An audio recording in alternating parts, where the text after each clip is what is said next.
Hola, ¿qué tal? Bienvenidos a otra nueva sesión, la entrevista. Y bueno, hoy tenemos un invitado muy, pero muy de lujo, ni nada menos que el maestro Santiago Carbonell. Hola, ¿cómo estás? Muchas gracias En por este aceptar. caso, tú eres el invitado porque como están en mi estudio, Fíjate que sí. la invitación es al revés, pero con mucho gusto aquí en No, su muchas casa. gracias por recibirnos en tu espacio, donde el maestro, pues aquí empieza a elaborar su gran arte que tiene.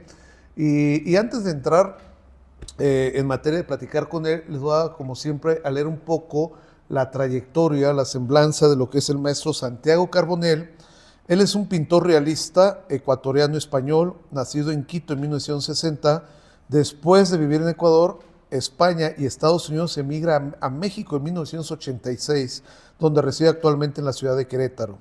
Es considerado uno de los maestros del realismo en México y uno de los mayores representantes de este género en Latinoamérica. Su férrea disciplina, tenaz estudio y refinado talento autodidacta lo ha llevado a recorrer el mundo con su muy personal percepción de la pintura. Su formación artística se da en Barcelona, donde fue parte de un grupo de jóvenes influidos por el informalismo, sobre todo por la obra de Antonio Tapies. Luego su permanente exploración lo llevó por diversos caminos dentro de la práctica pictórica, pero es el realismo el que lo capturó y lo volvió para siempre su cómplice. Desde 1981 ha participado en exposiciones individuales y colectivas como escultor y como pintor. La obra de Santiago Carbonell ha sido exhibida en Quito, Buenos Aires, Bruselas, Nueva York, Houston, Ciudad de México, entre muchas otras ciudades y países en el mundo. Tiene una constante presencia en subastas en las casas especializadas de Christie's y Sotheby's. Algunos de los premios que ha obtenido son del Instituto Catalán Americano de Cooperación y la beca Reina Sofía de Bellas Artes. En el 2014 abre sus puertas el Museo Fundación Santiago Carbonell en la ciudad de Querétaro, cuyo fin principal es el de retribuir a esta ciudad todo lo que ha brindado y que le ha permitido realizar la mayor parte de su obra. Entre muchas otras cosas, Santiago. Pues muy buen resumen. Nunca me habían resumido la vida tan fácilmente. Santiago, ¿qué se siente ser uno de los máximos exponentes del realismo en la pintura? Pues no se siente nada porque gracias a Dios los pintores somos casi monjes de clausura. Entonces, claro, vivimos encerrados en el taller. Ajá. Y yo lo que recibo son ecos, pero casi no recibo cercanía. Los artistas plásticos normalmente no tenemos mucho contacto con el público, salvo que tengamos alguna exposición, pero en la exposición estás 2-3 horas y casi nunca te enfrentas al espectador. Es decir, el espectador mira tu obra, le puede gustar, no gustar, pero a veces es difícil estar cerca del artista y del creador. En realidad los artistas plásticos somos más anónimos de lo que pueda parecer. La gente a lo mejor te conoce por el nombre, pero en persona casi nadie. Casi nada, ¿no? Casi nadie. Entonces, eso de qué se siente, pues no se siente nada porque llevo pintando desde los 17 años y siempre ha sido mi labor, mi pasión y bueno, y ahora hay otras cosas que me gustan más, pero trato de seguir haciéndolo. Santiago, ¿por qué no doctor y por qué pintor? Bueno, fui pintor porque es lo único. Yo era muy mal estudiante. Ajá. O sea, no es que era vago, siempre me gusta aprender. De hecho, la lectura es mi pasión y aprender para mí es fundamental. Pero a mí la escuela no me gustaba y no tenía paciencia con el estudio académico. Yeah. En realidad, aunque soy un pintor que podría ser académico y he sido maestro inclusive, yo tenía un poco de choque con el estudio formal. Entonces, yo realmente yo no quería ser nada, yo quería ser yo. Sí. Y cuando me di cuenta que la sociedad y el tiempo me exigían y la familia que tuviera al menos un oficio, pues dije, pues haré lo que más fácil me sale, ¿no? Sí. Pero de muy joven también me gustaba mucho el teatro, me sigue gustando la cocina, hubiera sido cocinero también fácilmente, y zapatero, porque no sé si ves ahí, pero mi abuelo era zapatero y ese cuadro lo pinté cuando yo tenía unos 22 años, 21. Entonces, bueno, son las pasiones que uno tiene normal. Pero yo creo que llegar a ser artista, pues casi lo hice sin querer, o sea, de una forma muy espontánea. Desde muy joven ya me decían el pintor, o sea, ya me Catalogaban. catalogaba, me decía, ¿ya viste el pintor? Y yo ni siquiera era pintor ni nada, pero ya era el pintor.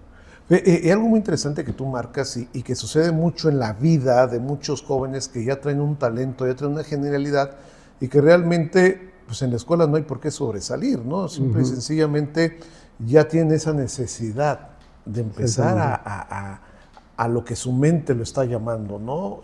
A hacer la música, como en su caso le pasó a Mozart, que desde niño y los grandes genios de todas las artes ha pasado por esta situación. Y cuando estaba leyendo tu resumen, tenías un grupo de jóvenes, compañeros, ¿qué miraban? ¿Cuál era su perspectiva, Santiago? Yo no sé si te haya pasado a ti, pero yo creo que eso nos ha pasado a todos. Yo creo que en la adolescencia, en la posadolescencia, en la juventud, en realidad, nuestros sentimientos están a flor de piel y la necesidad de expresarse es enorme. La necesidad de ser curioso, de aprender y de decir lo que tienes que decir es enorme. Entonces yo considero que casi todo el mundo ha tenido en su momento de artista. O sea, el que no pinta o no pintó, pues escribió, cantó, bailó, etcétera, o cocinó, o cualquier tipo. Lo que pasa es que luego uno se tiene que especializar. Y especializar significa pues esfuerzo, trabajo, y la mayoría de personas abandonan esas cualidades artísticas, pero yo creo que en todas las personas del mundo dentro hay un artista, así como es innato. Creo que el arte es demasiado humano y es de todos, y es profundamente democrático en ese sentido. Claro. Entonces, pues no sé, con mi grupo de amigos desde la juventud, pues uno era cantante, otro poeta, otro actor, etcétera. Entonces éramos toda una pandilla. Y tuve la suerte también que en mi casa, en mi familia, pues se amaba mucho la música, la lectura y los ambientes un poco, digamos que artísticos. Medio bohemiones, mis papás eran pre-hippies. Entonces, te puedes imaginar que en mi casa sí pasaban muchas cosas. Claro, cosas interesantes. ¿Y qué tipo de música te gustaba, Santiago? Pues la verdad que me gusta toda la música. Yo no tengo ninguna música así especialmente, sino que según mis estados de ánimo pongo. Normalmente cuando termino de trabajar, que estoy muy cansado y eso, pues me animo pues oyendo música afrocubana, desde merengues, ¿sabes? Para darme ánimo, pero hay muchas veces que la ópera también me acompaña, en fin, me gusta toda la música, salvo tal vez el reggaetón y la música esta que se llama la electrónica, todo lo demás lo dijeron muy bien. Perfecto. ¿Cuál fue tus pintores que tú realmente te dijiste, me gustaría ser como él o quiero aprender lo que él hacía? ¿Tuviste algún referente en ese sentido? Bueno, cuando era muy joven, pues obviamente yo quería ser como Picasso. Digo, porque para mi generación Picasso era el no va más. Sí. Y aunque no lo creas, después de haberlo querido, ahora ya me quedo un poco mal, porque desde que me enteré que era un misógino, maltratador, etcétera, la verdad que ya me cae mal Picasso y me cae mal hasta su pintura. La he visto mucho, lo admiro como artista, pero yo creo que uno tiene que ser buena persona. Aparte de ser artista, y si eres público, pues tienes que ser un ejemplo, o actuar de una manera ejemplar, porque no me gusta eso, el maltrato frente a las mujeres, la misoginia, todas esas cosas pues me parecen cosas nefastas. Claro. Lastimosamente estamos dominados en una sociedad que eso se convive diario, ¿no? Claro, y estoy de acuerdo contigo, Sí. o sea, eso no debe suceder, Sí. y menos cuando se es, el ámbito que sea, ¿eh? Y cuando se es un artista que está en el escenario, que mucha gente lo ve, debe tener una postura y una forma de comportarse como se debe de ser. Y te lo digo porque mi hermana y mi hija han sido víctimas de maltrato machista y eso. Entonces, obviamente, eso No me se cae puede gordísimo. Entonces, pero en fin, no quiero hablar de pintores buenos o malos. Todos los artistas me han influenciado sin duda, Dale. pero he tratado de huir de influencias muy pesadas. Claro. En el sentido de que cuando te dejas influir demasiado, puedes empezar a copiar o a ser demasiado obvio, ¿no? Entonces, a mí cuando miro todo el arte como en general, pero algo que disfruto mucho, por ejemplo, es conocer a artistas jóvenes, descubrir esos artistas jóvenes que empiezan y que tienen un talento enorme. Entonces, me encanta descubrirlos, me encanta estar con ellos, me encanta la juventud, me encantan los pintores jóvenes y las pintoras, obviamente, y que sean creativas, y eso me parece divertidísimo. Y maravilloso, sobre todo, los nuevos talentos, ¿no? Sí, sí. Y vas construyendo una vida como pintor, para empezar hablar más entrado a tu arte, ¿cuándo definiste a qué edad empiezo a ser pintor en este momento?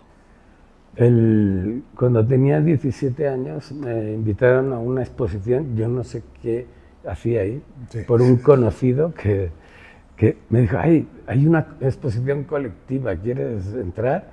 Dije, pero si mis cosas son de amateur, no tenía ningún sentido, no sé qué hacía yo ahí.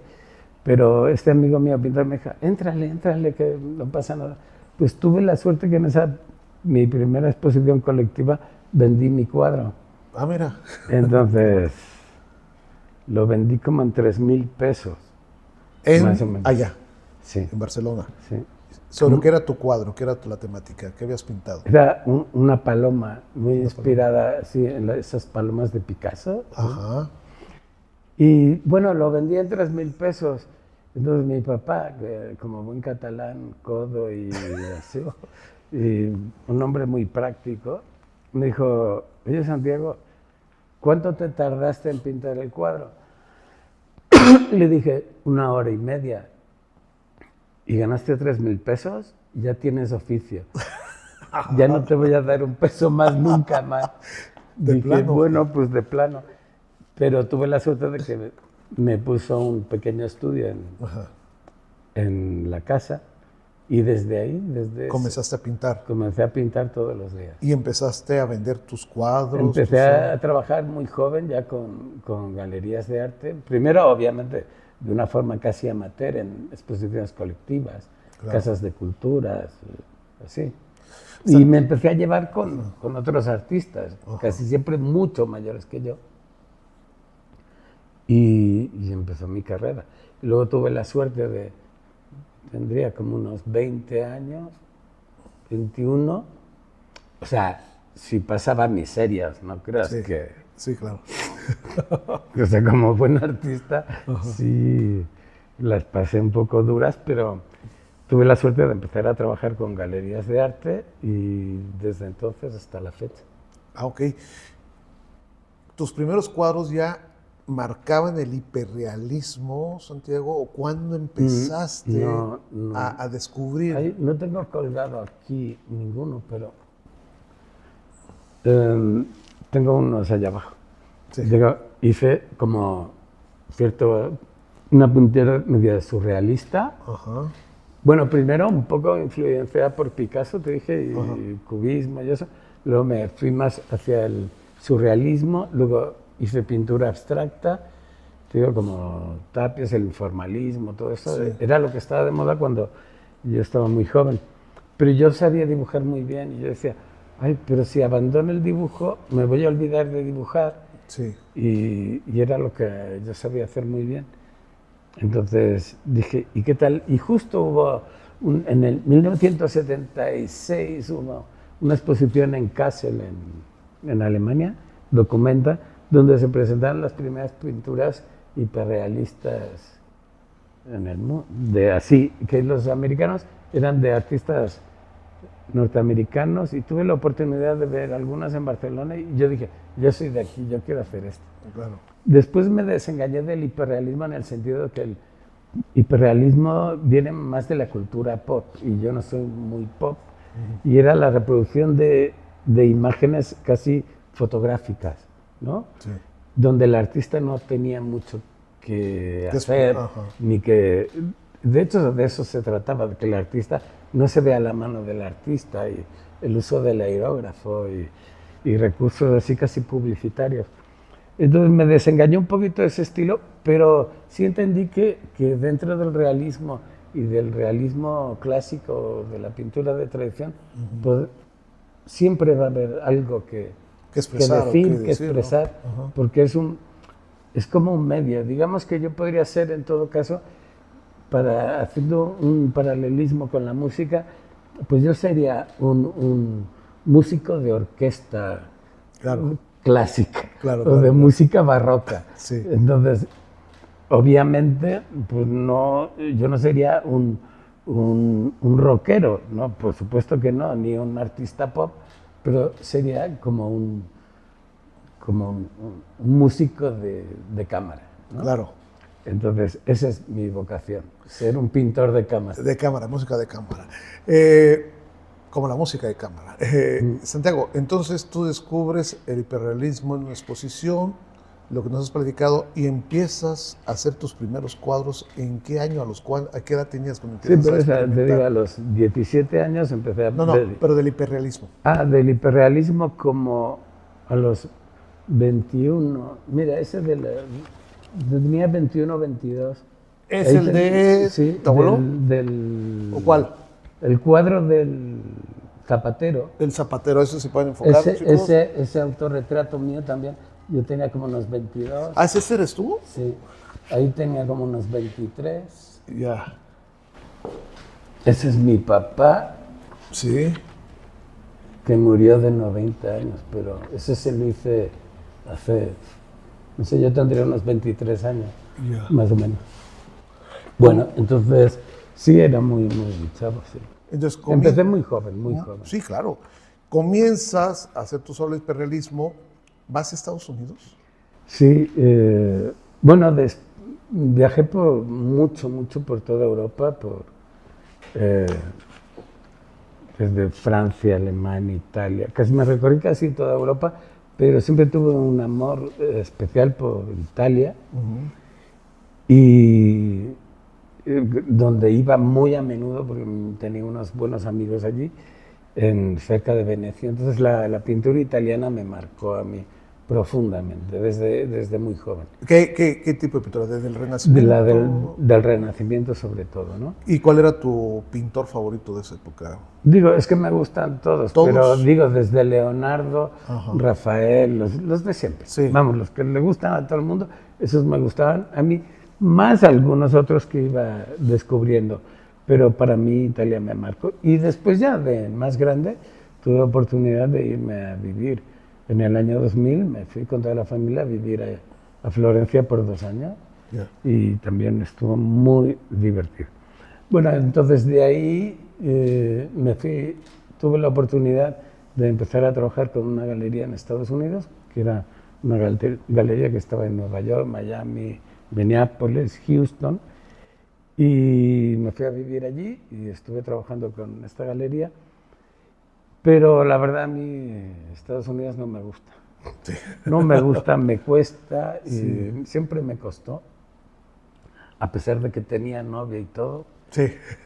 Entonces tuve una invitación de la Fundación Domecq, en el México DF, que hacían una Bienal de Arte. Sí. Entonces me invitaron a participar en la Bienal Domecq. Yo la verdad que no tenía ni pensado venir a México, ni por no error. Estaba en tu mente. No estaba en mi mente. Entonces vine a participar a la Bienal. como me invitaban, gastos pagados, pues qué más.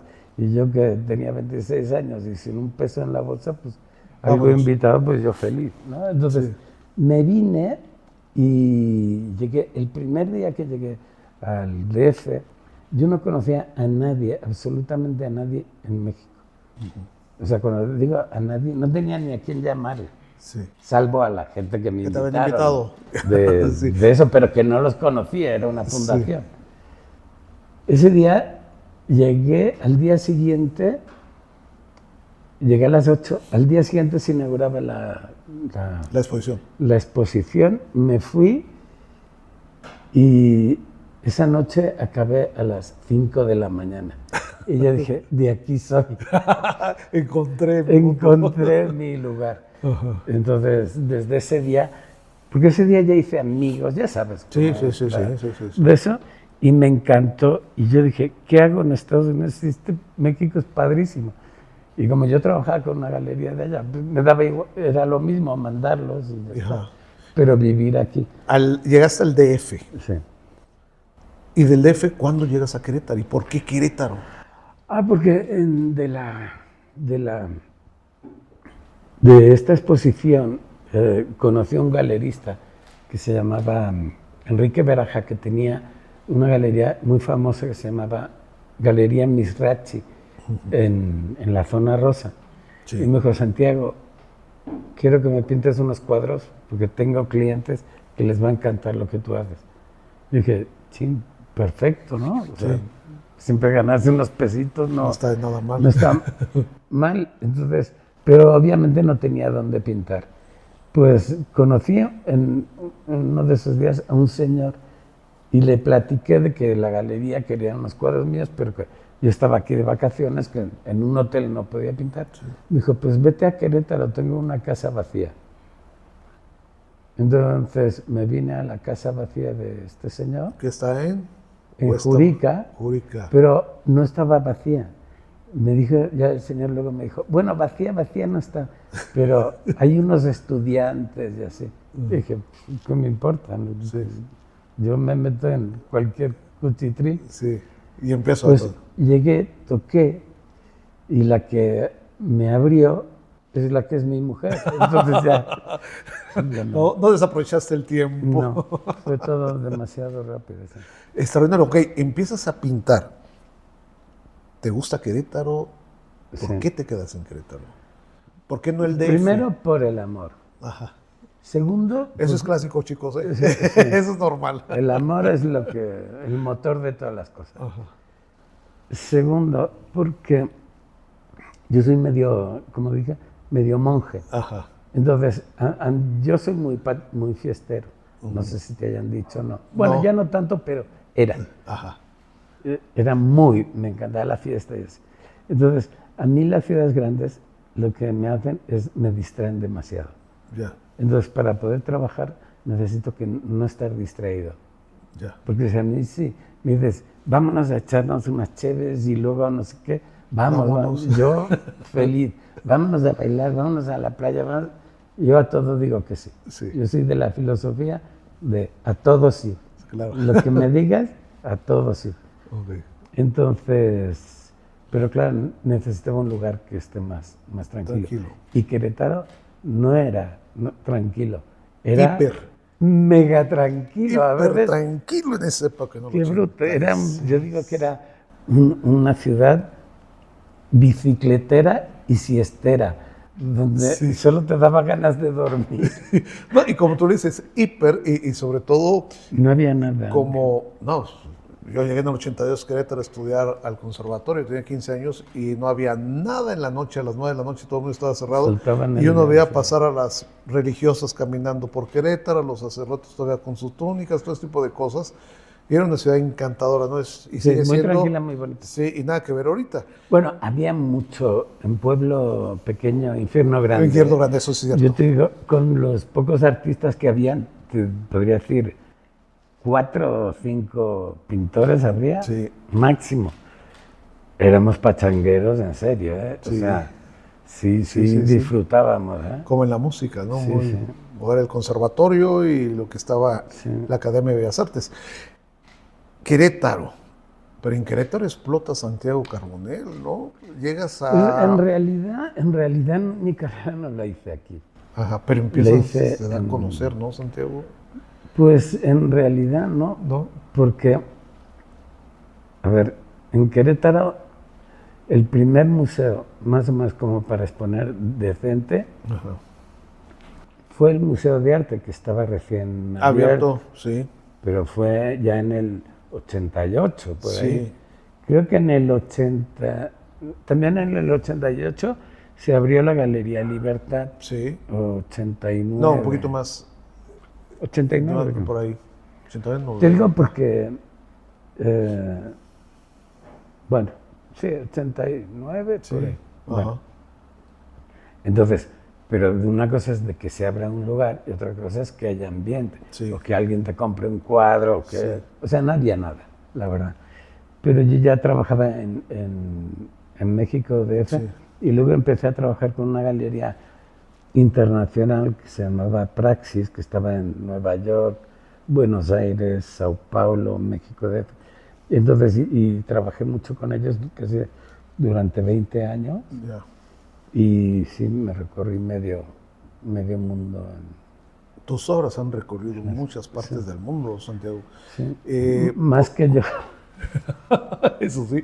Pero para lo que vean la magnificencia, lo que es la obra del maestro Santiago, es que él encontró dentro del hiperrealismo, marcaste la esencia, ¿no? Porque cuando empezamos a conocer tus obras en Querétaro, coincidió que Roberto González fue director de la Facultad de Bellas Artes en ese momento, escuela, y que la convirtió en facultad. Tú empezaste a dar clases en la facultad. ¿Cómo se llega a esto? Que fue cuando empezamos a conocer algunas obras que hubo aquí, que también iremos platicando. ¿Cómo llegas a la facultad, Santiago? Pues justamente porque conocí a Roberto y enseguida nos hicimos buenos amigos. Él había creado la escuela de restauración. Sí, en el 87. En el 87. Sí. Y en el 87 yo tenía un cuadro fresco así y se me cayó en una alfombra. Sí. Y se me llenó de pelos. Ajá. ¿Y él Pero, o sea, ahora se me cae y no le pasa nada porque ya sé que antes de que se seque lo voy a limpiar. Sí. Pero se me cayó y yo no estaba. Y el cuadro se quedó pegado a la alfombra. Entonces me fui, ¿quién sabe restaurar? Me dijeron, Roberto González. Sí. Entonces, por esa casualidad de las pelusas en mi cuadro, ya nos conocimos y nos hicimos súper amigos. Y cuando él llegó a ser director, me dijo, él tenía ganas de que se convirtiera en facultad y Sí. que la escuela tuviera... La verdad, era una escuelita casi. Antes era una casita de cultura casi. Sí, porque la Facultad Era de muy, Bellas muy Artes sencilla. en el 94, que es cuando entro yo a trabajar, estábamos en el centro, todo el área de música, los niños, ya estaban las licenciaturas, y donde dice el maestro Santiago estaban en CU, que es la licenciatura en diseño, pero que estaban apenas en mucha Había formación. 3 aulas, creo. Sí, estaba apenas armándose la sí. facultad, pero era un lujo tenerte ahí porque sí recuerdo a Roberto, y yo siempre lo he dicho, cuando fui director, a Roberto se le debe, que en su momento lo entrevistaremos, que lo contemporáneo haya llegado a la facultad y haya traído una maestría en arte contemporáneo, y ahí fue cuando la convierte en facultad, ¿no? Y invitó a muchos artistas y a muchos artistas a que trabajen ahí y a muchos profesores, aunque si no de tiempo completo, que íbamos a dar clases, y venía mucha gente de México, críticos. La verdad que se hizo un trabajo muy interesante y muy bueno. Entonces, pues yo creo que, no sé, pero para mí en Querétaro sí fue fundamental pues, dar clases. Claro, es que todo el mundo se escuchaba Santiago Carbonell, y empezaron a salir obras maravillosas, y que hay réplicas en la universidad de sobre lo que estoy viendo de aquí, ¿no? Este cuadro que tienes acá atrás de Tiffany's, eso fue a Conan, que lo pintaste, Conan el luchador, Conan el bárbaro. ¿Cómo se dio eso, Santiago? Bueno, en realidad no es Conan el Bárbaro. ¿No? En realidad es como un skinhead, pero es un amigo mío que es muy feo y muy así. Pero sí se ponía a veces la máscara de... Sí, de Conan, ¿no? Sí. Bueno, por eso es conocido este Sí, cuadro. de hecho fue alguna exposición, iba vestido así de... De Conan, por De eso Conan. se fue conocido como Conan todo esto. O sea, fueron obras muy importantes que marcaron, que yo conocí la obra de Santiago cuando empezamos a ver estas maravillosas obras, y que, caray, y era un boom muy importante. Pues tuve la suerte de que a lo mejor fue más churro que nada, que como lo que estaba de moda el arte era el arte abstracto en Sí. pintura, pues, y yo muy en contra de todo, terqué en que el realismo aún tenía cosas que decir. Pues a lo mejor fue eso lo que No, me ese fue tu convirtió sello, ¿no? mi diseño, porque nadie lo hacía, ¿no? Sí, fue tu sello, porque nosotros veíamos, recuerdo, no me acuerdo la obra, pero está el ladrillo y hasta lo más mínimo detalle imaginable que se puede hacer en la pintura, tú lo estabas haciendo. Sí. Y recuerdo perfectamente que por supuesto, Santiago era un pintor con un imperialismo maravilloso y estaba la otra parte en Querétaro, la contracultura, Claro, ¿no? sí. Eh, Digo que todos nos llevábamos bien, Sí. Digo, tampoco es que jamás hubo yo creo, al menos de parte mía, pero yo todos los artistas abstractos de Querétaro, porque había cierta corriente un poco abstracta y también media surrealista, así, Sí. muy a lo Cuevas y eso, pues éramos todos amigos. Sí, claro, claro. Pero a lo que me refiero es que, aunque no lo creas, hoy en Querétaro a mí me llama mucha gente, me dicen, oye, qué revolución del realismo en Querétaro. En realidad, en Querétaro es, creo que es el lugar de México, casi el único, te diría yo, donde hay una escuela realista importante. Hay unos grandes jóvenes artistas. Claro. Y que cada día son mejores y lo van a hacer. No, y así es. Yo prefería que en ese momento en Querétaro, cuando tú llegas, ya había una escuela de rompimiento que se había hecho, Con una ruptura con Castillo. con Julio Castillo. Julio Castillo y su cuate también. Sí, y ay, se me fue. Pero eran dos. De Gerardo. Gerardo Esquivel. Pero eran dos. Pero pintaban cada bebé. Sí, ¿cuándo? Y hacían Sí. exposiciones cada bebé. Pero era parte de lo que se llamaba sí. la ruptura, ¿no? Del arte en Y Querétaro. los estropajos con Sí. los alcoceres. Sí. Pero sí, era lo que... Sí, Es lo que había en Querétaro. Sí. Era lo que había. Pero tú llegas, cambias y se vuelve un boom, Santiago. O sea, en Querétaro se escuchaba Querétaro. Y lo que tú comentabas, tú ya eras Santiago a nivel mundial, pero Querétaro se empezó a hablar mucho de Santiago. Tiene mucho que ver con Estados Unidos, por todas estas maravillosas obras que empezaste a crear. Y que dice, bueno, qué maravilla, ¿no? Que causó un furor en Querétaro. Das clases en la facultad. Por ahí hay algunos alumnos tuyos que realmente que andan haciendo obra muy interesante y que son maestros ahorita en la facultad. Y disculpa, se me fue el nombre de este chico que está en la Facultad de Artes ahorita en Restauración, pero que fue tu alumno, ya tiene su taller, tiene Jonathan Olvera, por ejemplo. Sí, yo te puedo decir que la tarea de cuando empezamos a la universidad a trabajar un poco en la Facultad de Artes, la idea fundamental era profesionalizar artistas. Claro. O sea, que los chicos que se graduaran o que fueran, que se volvieran profesionales y pudieran vivir de lo arte, que hacen, ¿no? del arte. Sí. Porque antes no era tarea fácil, era imposible. Entonces yo creo que eso fue lo más importante que se hizo, la profesionalización de artistas. Hoy te podría decir que por lo menos hay 60 artistas profesionales en Querétaro. Claro. O más. Claro. Bueno, artistas plásticos. Plásticos, sí. Yo de música y eso ya tampoco. No, de plásticos sí. Y cada vez hay Pero de jóvenes plástico. con mucho talento que están haciendo, y sobre todo algo importante, porque ya es permitido por muchos padres que el hijo estudie una cuestión de arte, porque antes era, te vas a morir de hambre, estudia para contador o estudia químico o a ver qué estudias, ¿no?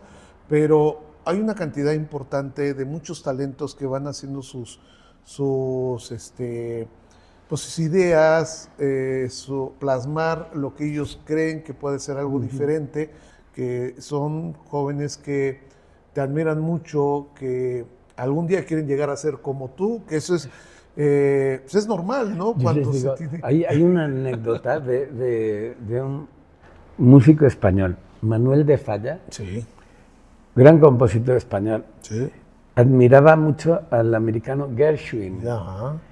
y se fue a Nueva York a visitarlo, a Gershwin. Sí. Y Falla le dijo a Gershwin, maestro, me encantaría trabajar con usted y así aprender, ¿no? Sí.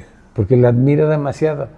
Y Gershwin le dijo, es mejor ser un buen Falla que un mal Gershwin. Mejor vete por ahí. Eso es muy importante. ¿No? Sí, claro, claro. Entonces eso es muy importante. Que es un segundo Mozart, no existe un segundo Mozart, lo decía Arthur Rubis, es decir que el segundo Mozart eso no es válido, o sea, no es padecer, pero siempre hay los... Pero bueno, sí, yo creo que la influencia, ¿no? Es normal. Que los chicos, ¿no? Tengan a alguien a quien admirar y estar cerca de este gran artista, ver qué se le puede aprender y todo esto. Y has marcado mucho, otro chico también, Alejandro Vázquez, también. No, hay muchos. Muy talentoso y son cosas importantes que has hecho una escuela en Querétaro. ¿Qué sientes con eso, Santiago? Bueno, con respecto a haber dado clases y haber influido, pues me siento orgulloso y como siempre dice, un buen maestro hace que los alumnos sean mejores que el maestro, entonces yo solo espero que sean mejores, que agarren su rumbo, su forma su estilo, su personalidad, que vivan de lo que hagan, ¿no? Que puedan vivir de eso. Porque no hay cosa peor para un artista que tener que ir a horas a destiempo a trabajar en un McDonald's o así. Un artista tiene que ser 100%, dedicarse 100% a su trabajo. Claro. No hay opción de... Es que mientras hago lo otro, porque la creatividad es una diosa muy celosa. Claro. Si tú te vas con otra, te abandona. Entonces tienes que estar como esclavo en tu trabajo. Eso, yo siempre se lo he dicho a mis alumnos, que hay que ser tenaz. Aunque al principio cueste y uno lo pase mal, si eres lo suficientemente tenaz, trabajador, y te esfuerzas, siempre al último hay premio. La recompensa. La recompensa. Como debe de ser. Y hay algo muy importante del lado humano de Santiago Carbonell y esa visión que tiene. Creaste un museo con tu nombre, pero que también ayudas con becas a jóvenes a que puedan ir y conocer museos en Europa para que vayan aprendiendo. Cuéntanos un poco de eso, Santiago. Bueno, la idea un poco partió de que, bueno, que tú tienes que, si has recibido algo, tienes que compartirlo. Y la forma de compartirlo es compartirlo a veces con enseñanzas o con el apoyo que tú quieras. Pero el apoyo económico es bueno y viajar es bueno en el sentido de que vivimos en una sociedad demasiado mediática y parece que con el teléfono ya sabemos todo, ya hemos visto todo. Con una buena computadora y con buena resolución ya te puedes ir al Prado y estar, pero nunca es lo mismo, nunca es lo mismo estar con la obra, ¿no? Entonces para mí me pareció fundamental eso de ayudar a que los chicos, los becarios, pues viajen. Dicen que el viaje instruye, ¿no? Entonces, claro. Sí, yo pienso que sí, que eso es fundamental. Sí, claro. Hay una pregunta que te voy a hacer. Tenemos la inteligencia artificial. ¿Qué tan peligrosa va a ser la inteligencia artificial para el artista plástico? ¿Tú qué consideras que? Porque ahorita le puedes preguntar y te resuelve todo. Mira, Yo con la inteligencia artificial tienes que tener dos posiciones, al menos yo creo. Tienes que tener la posición pesimista, Sí. que por supuesto el día que la inteligencia artificial sea más inteligente que el ser humano, pues es el principio de nuestra Extinción. de extinción. Ajá. O sea, no tiene ningún sentido ser esclavo, porque nos convertiríamos en el perro faldero o en el perro, en la mascota Sí. del más inteligente. Claro. Pobres animales lo que deben sufrir con nosotros, Sí. ¿no? Entonces, obviamente, el reinado, que se supone reinado intelectual en el planeta, pues nos pertenece a nosotros. Pero el día que una máquina sea más inteligente, Adiós. no tendrá sentido ni siquiera Sí. la vida, Claro. porque va a ser una vida de esclavitud. Ya cada vez somos menos libres y cada vez parece ser que el mundo agarra derroteros más locos, más fascistas, más nazifascistas. La libertad y la democracia cada día parece que se respetan menos. Entonces, bueno, pero la parte optimista que yo le veo es que si la sabemos entender como una buena herramienta, pues nos abre muchísimas posibilidades. Siempre y cuando se regule, siempre y cuando los estados no dejen a la inteligencia artificial en manos de esos locos oligarcas disque sabios como Musk y Zuckerberg y eso, que lo que son unos oligarcas, son lo más parecido al científico loco que se quiere apoderar del mundo, que salía antes en la ciencia ficción. Sí, claro. Si se los dejamos en manos de ellos, por supuesto que es la extinción, pero si se regula, si se regla, si se marcan límites y por supuesto se democratiza, porque la democracia tiene sistemas de autocompensación y autorregulación. Claro, que eso es lo más importante. Eso es lo más importante. Importante, cuando Clinton firmó una ley que no se podía clonar al ser humano porque era atentar contra la ley de Dios, Claro. lo mismo tiene que pasar con la inteligencia Exacto. artificial. Se tiene que Porque no es lo mismo que un joven esté pintando, tenga su creatividad, un pianista o una bailarina que sale preguntando a la inteligencia artificial, ¿cómo se te ocurre hacer un paisaje y dibújamelo y ya lo copio? Yo creo que eso tenemos que tener mucho cuidado. O cómo hacer música, hazme música como Bach y ya la compuse. O sea, el día es importante. Ya Terminator por ahí nos hizo una película donde toman el control las máquinas y es una extinción impresionante. Entonces, siempre el ser humano, el que construya, siempre va a ser mejor y nunca va a poder ser. No podemos dejar que nos sustituyan porque ya vimos que sí nos pueden sustituir. Sí, exactamente.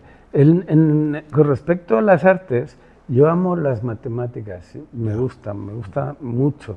Yo no. Y bueno, pero sin embargo, la música es el arte más matemático que existe. Exacto. O sea, puedes hacer música desde las matemáticas. También la pintura se puede hacer desde la matemática y la geometría, etc. Las matemáticas tal vez es el lenguaje más universal, más humano que existe. Lo más simple, ¿sí? No cálculo y no. Simple. Y además se expresa en la naturaleza por sí solas. Ahora bien, es esclava, es una ciencia esclava. Sí. No es la ciencia del hombre libre, no es la ciencia de la naturaleza libre.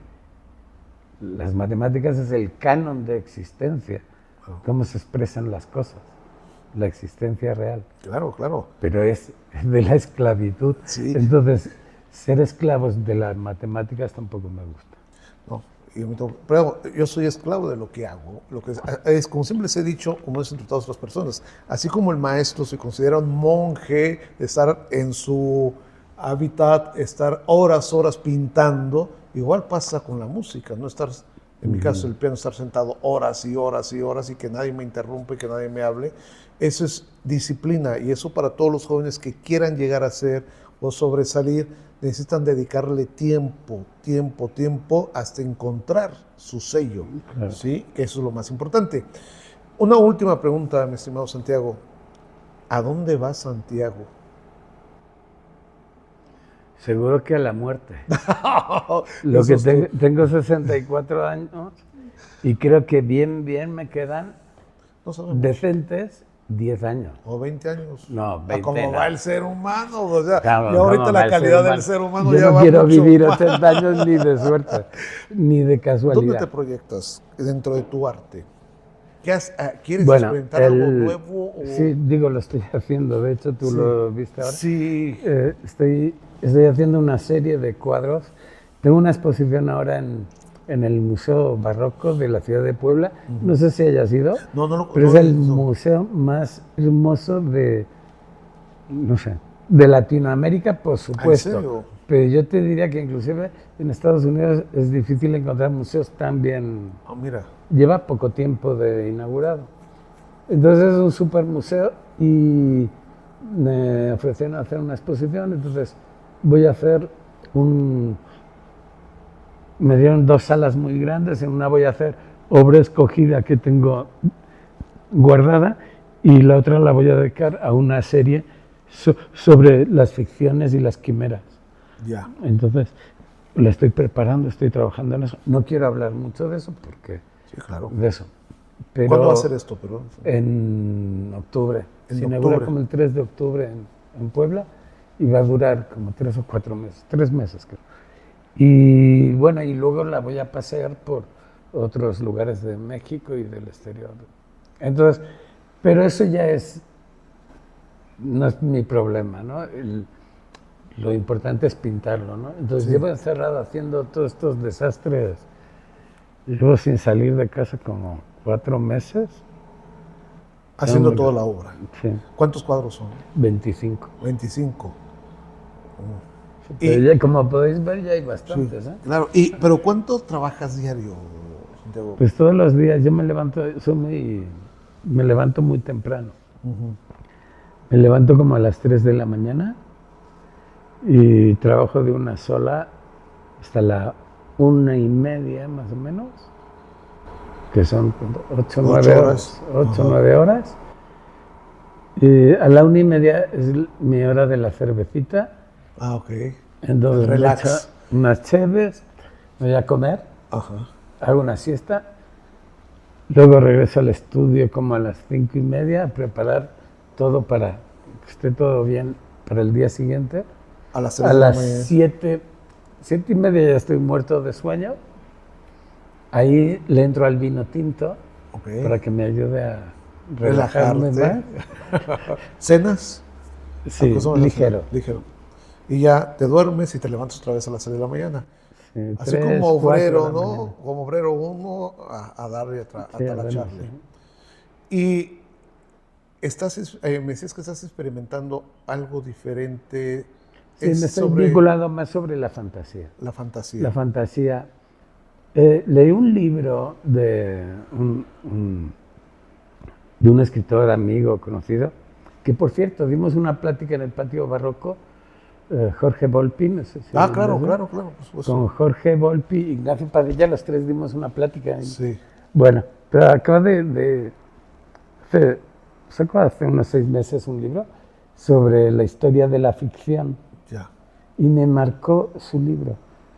Y dije, tengo que empezar a hacer unas cosas, que todo sea ficción, Sí. que no haya nada que no salga de mi ficción. Entonces lo voy a llamar el cajón de quimeras, ¿no? Como ese cajón de sueños raros, de pesadillas, Sí. de quimeras, de ficciones, ¿no? Ajá. De cosas que ni existen, ni existieron, ni existirán jamás, pero donde el consenso normal parece que existieran. Yo pongo el ejemplo de los fantasmas, ¿no? Entonces, un fantasma, hablas de un fantasma como si sí existieran, como si alguien hubiera visto alguna vez un fantasma. Con esas sábanas blancas. Pero todo el mundo sabe lo que es un fantasma, Sí, claro. o un vampiro, o yo qué sé, un La zombie. Llorona ahí, ¿No? Dices, los zombies, pero nadie nunca ha visto a un zombie, pero es un consenso de que todo el mundo sabe que es un zombie, ¿no? Sí, claro. Entonces, hay tanta ficción, y entre ellos, bueno, no sé si hay religiosos, pero entre ellos están los santos, las vírgenes, Sí.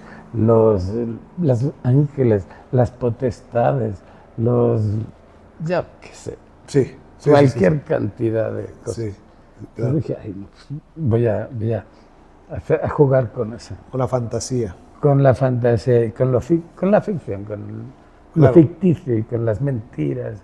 En un tiempo tan mentiroso y tan engañador, pues estamos llenos de fantasmas, yo creo. Claro. Y mucha tecnología también. Sí, y son nuestros fantasmas.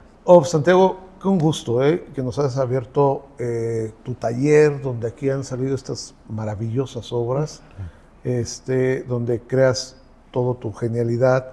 ¿Y qué mensaje le puedes dar a los jóvenes para que están construyendo su vida dentro de las artes plásticas?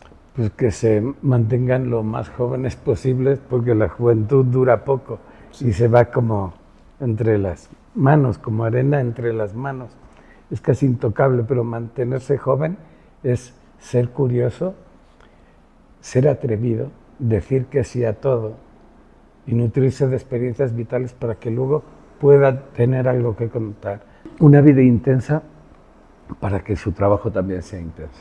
Claro, y nunca se deja de aprender. Nunca. Santiago, muchas gracias. Bueno, sí, Sí. con la vejez se deja de aprender. El día que ya dices, ¿cuánto me cuesta esto? Esto ya no me entra, y dices, Dios mío, estoy envejeciendo. Muchas gracias, Santiago. Gracias a ustedes. Y estamos de plácemes el día de hoy porque realmente estamos con uno de los artistas más importantes del hiperrealismo considerado en México y Latinoamérica, y realmente su sencillez y su gran hospitalidad, estar aquí en su taller, es digno de agradecerle a mi querido Santiago. Muchas gracias. Y bien, pues los invitamos a que sigan escuchando y viéndonos en este podcast, la entrevista. Y ya saben, en nuestras redes sociales, Instagram, TikTok, YouTube, escríbanos qué tipo de autores, actores, músicos, pintores quieran que les estemos presentando. Con mucho gusto lo podemos estar atendiendo. Muchas gracias.